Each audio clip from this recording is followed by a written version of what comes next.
Bonjour, nous sommes aujourd'hui le 2 mai 2023. Sur le mois d'avril, les actions émergentes, les marchés émergents continuent d'être volatiles. Ils baissent de 2,5% en euros sur le mois et sont tirés vers le bas par la faiblesse des actions chinoises et taïwanaises. Ailleurs, en Amérique latine, au Moyen-Orient, en Europe de l'Est et en Inde, les marchés montent légèrement. Depuis le début de l'année, les actions émergentes baissent d'environ 1% en euros, sous-performe l'indice mondial qui monte de 5,5%, mais surtout l'Europe qui est en hausse de près de 10%.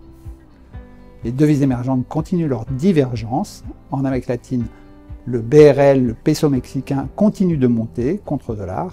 En Asie, le won coréen, le Taïwan dollar et le renminbi chinois sont plutôt orientés à la baisse, alors que les roupies indiennes et indonésiennes restent stables. En relatif, nos fonds sous-performent sur le mois, ils pâtissent de notre surpondération chinoise. Quelles sont les dernières nouvelles du monde émergent? Alors au niveau géopolitique, les tensions sino-américaines continuent d'inquiéter les investisseurs, ce qui explique en grande partie la contre-performance des marchés chinois et taïwanais. En revanche, au niveau économique, l'activité domestique en Chine se poursuit sa reprise et est tirée par la consommation et les services. On notera néanmoins une légère baisse des indicateurs avancés sur le mois d'avril, notamment sur la composante manufacturière, elle-même tirée à la baisse par la faiblesse des exportations. Ailleurs en Asie, les investisseurs ont salué l'absence de hausse des taux d'intérêt de la part de la RBI, la Banque centrale indienne, et plus globalement, la politique monétaire américaine, marginalement moins tendue aujourd'hui, est positive pour les actions émergentes via la faiblesse sur le dollar. Et au niveau micro, quelles sont les dernières nouvelles? Alors au niveau microéconomique, la saison des résultats continue.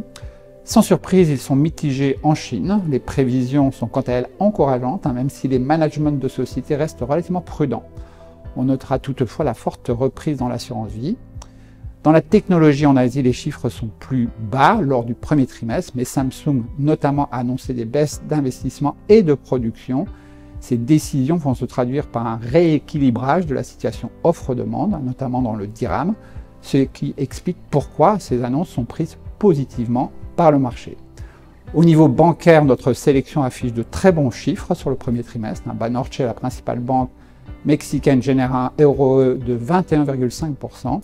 Idem pour HDFC Bank et ICICI en Inde, PCA en Indonésie et DBS à Singapour. Dans ce contexte, comment êtes-vous positionné dans les fonds Gemway? Alors la Chine, à 38% du portefeuille, reste la principale surpondération du fonds Gem Equity. A contrario, nous restons très sous-pondérés à Taïwan, tant sur la technologie que sur les financières. L'Inde, quant à elle, est à 12%, elle reste sous-pondérée légèrement. La valorisation du marché a baissé, elle est proche d'un niveau d'achat. Sur l'ASEAN, nous continuons de privilégier l'Indonésie. Et enfin, en Amérique latine, le Brésil reste sous-pondéré à 3,7%. Mais là aussi, la correction récente plaide pour une repondération. Au global, nos actifs restent stables à 1,3 milliard d'euros, dont 1 milliard pour Gem Equity. Nous vous remercions de votre fidélité et de votre confiance.